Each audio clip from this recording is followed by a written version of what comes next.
E commerce platforms online చెల్లింపు ద్వారా ఉగ్రవాదులకు నిధులు సమకూరుతున్నాయంటూ ఎఫ్ఏటిఎఫ్ సంచలన నివేదిక విడుదల చేసింది. 2019 పుల్వామా ఉగ్రవాద దాడికి, అలాగే 2022లో జరిగిన గోరఖ్నాథ్ ఘటనకు కూడా నిధులు ఇలాగే సమకూరినట్లు వెల్లడించింది. ఉగ్రవాదులకు నిధులు సమీకరించడానికి, గుర్తింపు బయటపడకుండా తప్పించుకోవడానికి, ప్రాణాంతక కార్యకలాపాలకు ఆర్థిక సహాయం చేయడానికి డిజిటల్ చెల్లింపు ప్లాట్ఫామ్స్ సాధనాలుగా మారుతున్నాయని ఆందోళన వ్యక్తం చేసింది. పుల్వామా ఉగ్రవాద దాడిపై స్పందించిన ఎఫ్ఏటిఎఫ్ ఆ ఘటన భారతదేశాన్ని మాత్రమే కాదు, ప్రపంచాన్ని దిగ్భ్రాంతికి గురి చేసిందని తెలిపింది. అలాంటి భయానక దాడులకు ఆన్లైన్ ఛానల్స్ ద్వారానే నిధులు సమకూరడం మరింత ఆందోళన కలిగిస్తుందని పేర్కొంది. ఉగ్రవాదులు డబ్బును ఒక చోట నుంచి ఇంకో చోటుకు పంపడానికి, దాడికి కావలసిన వస్తువులు కొనడానికి ఈ-కామర్స్ వెబ్సైట్లను విరివిగా వాడుతున్నట్లు ఎఫ్ఏటిఎఫ్ తెలిపింది. ఉగ్రవాద సంస్థలు డిజిటల్ టూల్స్ ద్వారా డబ్బు సంపాదిస్తున్నాయని, వాటిని వాడుకుని దాడి చేయడానికి కావలసిన వస్తువులను సమకూర్చుకుంటున్నాయని వెల్లడించింది. పుల్వామా దాడి కోసం ఉగ్రవాదులు అమెజాన్ నుండి అల్యూమినియం పౌడర్ను ఇలాగే తెప్పించుకున్నారని ఎఫ్ఏటిఎఫ్ తెలిపింది. పుల్వామా దాడిపై ఎన్ఐఏ చేపట్టిన దర్యాప్తులను ఈ అంశం వెలుగులోకి వచ్చింది. వైజ్ ఉల్ ఇస్లాం అనే నిందితుడిని విచారించగా, పాకిస్తానీ జైషే మహ్మద్ ఉగ్రవాదుల ఆదేశాల మేరకు ఐఈడీలు, బ్యాటరీలు, ఇతర ఉపకరణాలను తయారు చేయడానికి, రసాయనాలను సేకరించడానికి తన అమెజాన్ ఖాతాను ఉపయోగించినట్లు వెల్లడించారు. ఈ విషయాన్ని ఎన్ఐఏ తన ఛార్జ్ షీట్లు కూడా పేర్కొంది.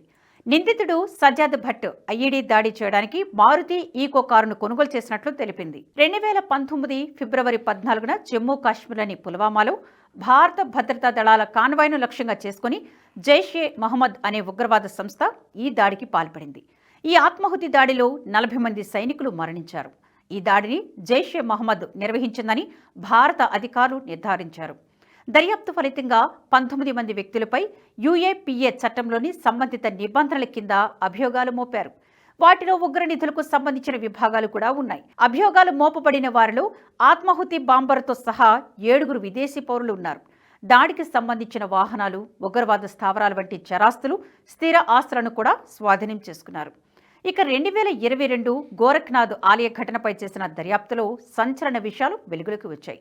నిందితుడు VPNలను ఉపయోగించి పేపాల్ ద్వారా అంతర్జాతీయంగా 6,69,841 రూపాయలు బదిలీ చేశాడని, ఇందుకోసం 44 థర్డ్ పార్టీ పేపాల్ లావాదేవీలు జరిపినట్లు ఎఫ్ఏటిఎఫ్ తేల్చింది.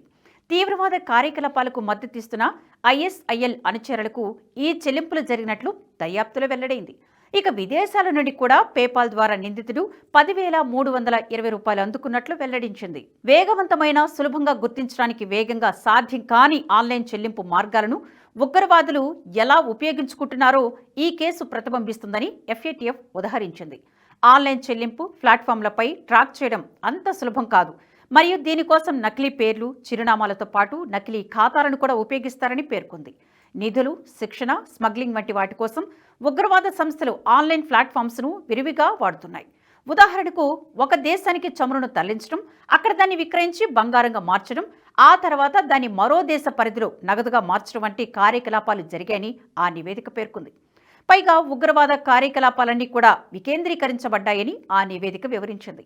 ప్రాంతీయ ఆర్థిక కేంద్రాలు, స్వీయ ఆర్థిక విభాగాలు, స్థానిక సంబంధాలను పెట్టుకోవడం, నేరపూరితమైన ఆదాయాల నుండి వ్యాపార కార్యకలాపాల్లో పెట్టుబడులు పెట్టడం వరకు ఇలా అనేక రకాలైన ఆదాయ వనరులు ఉన్నాయని ఎఫ్ఏటిఎఫ్ నివేదిక పేర్కొంది.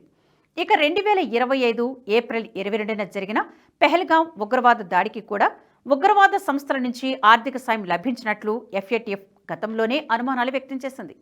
గత జూన్లో పెహల్గాం ఘటనను తీవ్రంగా ఖండించిన ఎఫ్ఏటిఎఫ్ ఆర్థిక సహాయం లేకుండా అలాంటి దాడులు సాధ్యం కాదని స్పష్టం చేసింది. త్వరలోనే ఇలాంటి కేసులను సంకలనం చేస్తూ టెర్రరిస్ట్ ఫైనాన్సింగ్ సమగ్ర విశ్లేషణ పేరుతో త్వరలో నివేదిక విడుదల చేస్తామని ఎఫ్ఏటిఎఫ్ స్పష్టం చేసింది. ఉగ్రవాదానికి నిరంతరం మద్దతు ఇవ్వడం, ఆయుధాలు సేకరించడం కోసం పాకిస్తాన్ నిధులు సమకూర్చుతున్నట్లు భారత్ పదే పదే ప్రస్తావిస్తోంది. ఉగ్రవాదులకు పాకిస్తాన్ స్వర్గధామంలా మారిందని చెబుతూ వస్తోంది. తాజా ఎఫ్ఏటిఎఫ్ నివేదికతో భారత్ వాదనలకు బలం చేకూరినట్లయింది. అందుకే పాకిస్తాన్ను గ్రే లిస్టులో కొనసాగించాలని భారత ప్రభుత్వం కోరుతోంది. ఈ వీడియో మీకు నచ్చినట్టయితే లైక్ చేయండి, 10 మందికి షేర్ చేయండి. అలాగే కామెంట్ల రూపంలో మీ అభిప్రాయాలను మాతో పంచుకోండి. Nationalist hub group of channels ను సబ్స్క్రైబ్ చేసుకుని తెలుగునాట జాతీయవాద జర్నలిజాన్ని ప్రోత్సహించండి. ఈ వీడియో కింద ఉన్న బెల్ ఐకాన్ పై క్లిక్ చేయడం మర్చిపోవద్దు.